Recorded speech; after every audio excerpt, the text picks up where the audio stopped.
होळीच्या ज्वालेत जळू दे दुःख सारे, आनंदाचे नवे गुलाल उडवू दे सुखाचे वारे. सोडून दे मनातली सर्व ईर्ष्या, यंदाची होळी ठरो सुखाची वर्षा.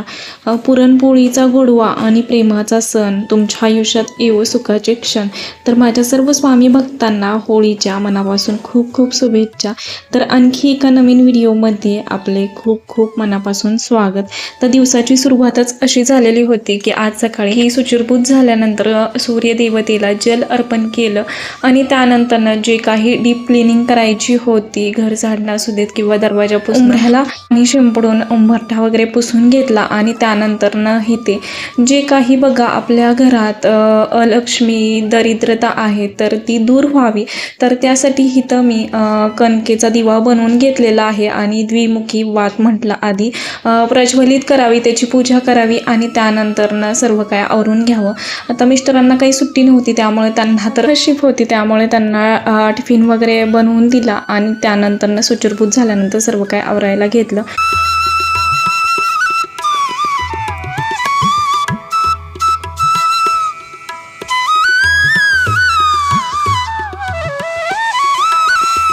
देवपूजा करण्याची बाकी होती, पण म्हटलं की आधी दिवा वगैरे लावून घेतला आहे तर लगेचच हळदीचं लेपनसुद्धा करून घ्यावं. होळी आहे, होळी पौर्णिमा, हुताशनी पौर्णिमा आहे, त्यामुळे असं सणवाराला हळदीचं लेपन केलं की बघायलाही छान वाटतं, घरात देखील प्रसन्न वाटत असतं.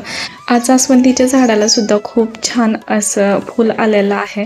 म्हटलं की गणपती बाप्पांना ते अर्पण करावं पूजा करताना.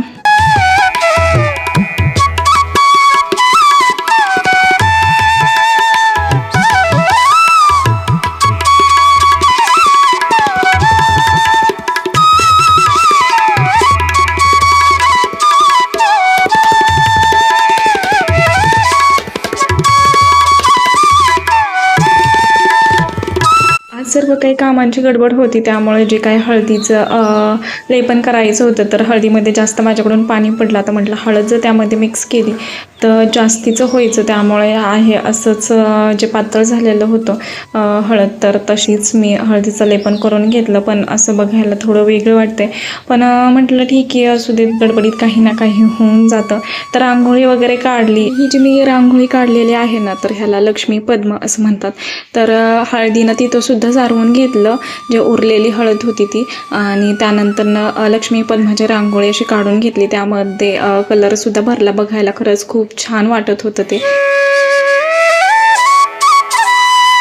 पूजेचा शूट नाही घेतला कारण व्हिडिओ पण खूप मोठा होईल, त्यामुळे म्हटलं की जे देवपूजा वगैरे करून घेतली आणि रांगोळी काढताना फक्त शूट घेतला आणि वाचायला बसले. शोध करी ती गुरुचा जपी तपी सन्यासी संकेत केले त्यानं त्याच्या बाहेर केले त्याच्या चरणातले परी गेले व त्याचे एके समय कलबोटी स्वामी दर्शन धरुणी बोटी आणि नरसिंह सरस्वती महिमा श्रीचा कोणी. देवपूजा केल्यानंतर ना बाकीच्या जे काही सेवा होत्या तर ते सर्व काही करून घेतल्या आणि इव्हिनिंगलाही ते पोळ्याचा स्वयंपाक करायचा होता. आपण म्हटलं की एवढं सर्व काही धावपळ झालेली होते, त्यामुळे मिस्टरांना विचारलं काय करू, तर ते बोलले की ठीक आहे खीर चपाती वगैरे हे सर्व काही करून घे, पनीर आणतो मी. तर जे काही नैवेद्य होते तर ते गूळ टाकूनच मी इथं बनवून घेतले, कारण खूप सारा असं लेट झालेलं होतं इव्हिनिंगला पार, आणि त्यानंतरनं कंटाळासुद्धा खूप आलेला होता. म्हटलं ठीक आहे पाडव्याला मराठी नवीन वर्षाच्या दिवशी आपण पोळ्या नक्की करूयात. आता फक्त जे काही नैवेद्य होते गूळ घालूनच नैवेद्य वगैरे बनवून घेतले आणि बाकी काय काय केलं ते पुढे शेअर करते.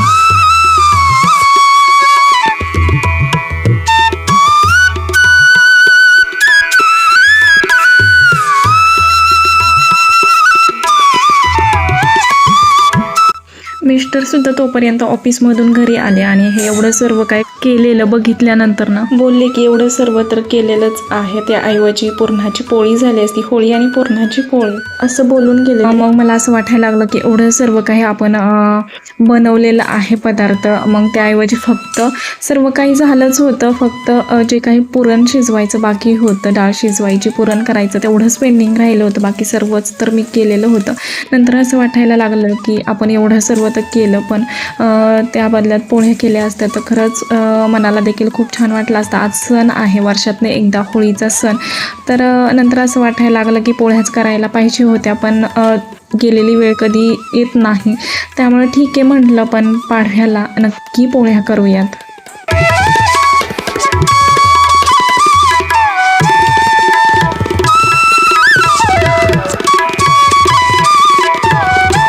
त्यानंतर मिस्टरांनी नाश्ता वगैरे केला आणि त्यानंतर बोलले की तुला थोडंफार करू लागतो, म्हणजे आवरेल. आता इथं पनीर घेऊन आलेले होते, मग म्हटलं की ठीक आहे पनीरची भुर्जीच करावी. मग तेच करायला इथे घेतली, कुरवडी मच्छी वगैरे करून घेतली आणि त्याच कढईत लगेच हे सुद्धा केलं, म्हणजेच की भुर्जी देखील करून घेतली. इथे भात शिजत ठेवलेला होता, म्हटलं की भुर्जी वगैरे झालं की लगेचच देवाचं आवरायला घ्यावं.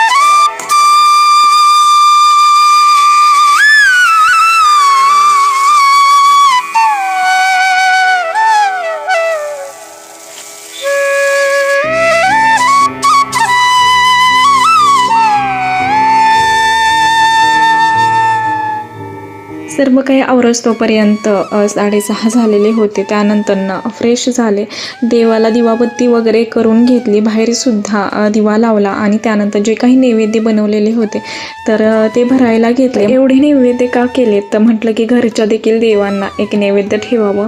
आता आमच्या इथे होळी पेटवणार का नाही तर ते सुद्धा माहीत नव्हतं, त्यामुळे म्हटलं तिथं एक एक्स्ट्राचा होईल आणि मंदिरातसुद्धा जाणार होतो. म्हणजे आमच्या इथे खंडोबाचं मंदिर आहे, गणपतीचं मंदिर आहे, मग म्हटलं की सण आहे वर्षातनं एकदा, तर तिथंसुद्धा नैवेद्य दाखवता येईल, तिथंसुद्धा होळीला नैवेद्य ठेवता येईल म्हणून एवढं सर्व काही नैवेद्य वगैरे बनवून घेतला. तर ताट वगैरे करून आणि जे होळीला लागतंय तर ते सर्व काही साहित्यसुद्धा घेतलं. चला सर्व काही आवरलंय. आज काय पोळ्याचा स्वयंपाक नाही केला, पण खीर चपाती केलेली आहे, सर्व काही आवरलंय. आता चाललोय की इथं तर होळी कोणी पेटवली नाहीये, त्याच्यामुळे मंदिराच्या तिकडे चाललोय. तर तिथंच नैवेद्य सुद्धा दाखवणार आहे आणि जे काही होळीचं साहित्य आहे तर ते सुद्धा घेतलेलं आहे, गौऱ्या वगैरे सर्व काही आणलेलं आहे. तर चला असंच कंटिन्यू करा, तिकडचं सुद्धा मी व्हिडिओ नक्की कंटिन्यू करा. आता खूप वेळ बघत होतो की खाली कोणीच होळी नाही पेटवली, म्हटलं की कोणी पेटवतं की नाही काय माहिती, म्हणून म्हटलं की मंदिरातच जावं. पण तोपर्यंत सर्व काय आवरून खाली तोपर्यंत ते आमच्या घरमालकांनी होळी देखील पेटवलेली होती. मग ठीक आहे म्हटले मिस्टर की इथंच पूजा करू आणि त्यानंतर मंदिरात सुद्धा जाऊ.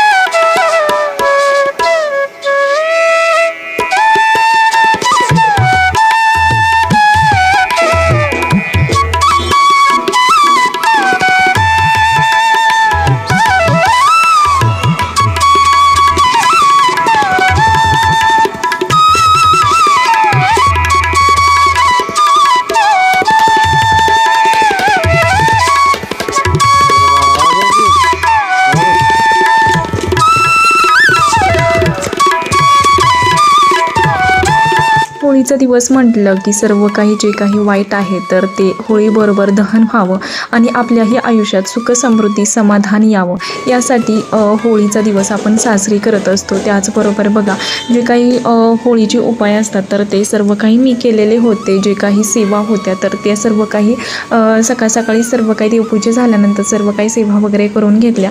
आणि बघा जो नारळ असतो तर तो सोमवारमुळे काही फोडला नाही, पण होळीमध्ये आम्हाला तो टाकायचा होता. तर तिथं खूप छोटी होळी केलेली होती, म्हटलं की तो नाही पेटला तर म्हणून मग इथे मंदिरात आलो आणि तिथंच मग मिस्टर बोलले की मोठ्या होळीमध्ये तो नारळ आपण हे करूया, दहन करूया. तर इथं आलो आणि इथंसुद्धा म्हणजेच मंदिरात येऊनसुद्धा पूजा वगैरे करून घेतली.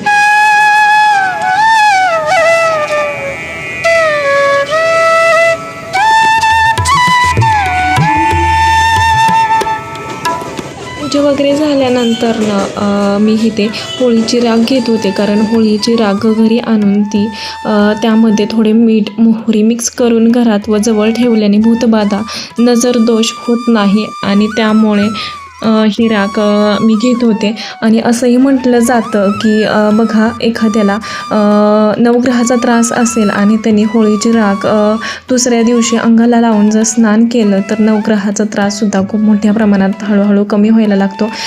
त्यामुळे ती राखसुद्धा घेतली. मिस्टरांनीसुद्धा पूजा केली आणि त्यानंतर मग ही नारळसुद्धा होळीमध्ये अर्पण केला.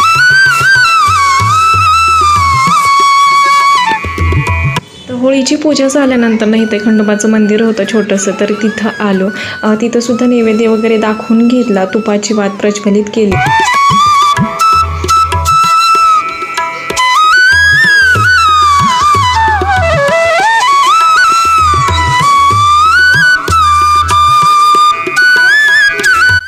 बाहेरच इथे एक शिवलिंग आहे, तर तिथं देखील पूजा केली. त्यानंतर नैवेद्य दाखवला. गणपती बाप्पांच्या मंदिरात गेलो, तिथं देखील नैवेद्य वगैरे दाखवून घेतला आणि असा आमचा दिवसाचा एंड झाला. आजचा व्हिडिओ तुम्हाला कसा वाटला नक्की कमेंट करून सांगा आणि व्हिडिओ आवडला असेल तर लाईक करा, शेअर करा आणि असंच नवनवीन व्हिडिओ पाहण्यासाठी आपल्या चॅनेलला सबस्क्राईब देखील करा. घरी आलो, जेवण वगैरे केलं आणि आजचा दिवसाचा असा खूप छान एंड झाला. तर चलो बाय.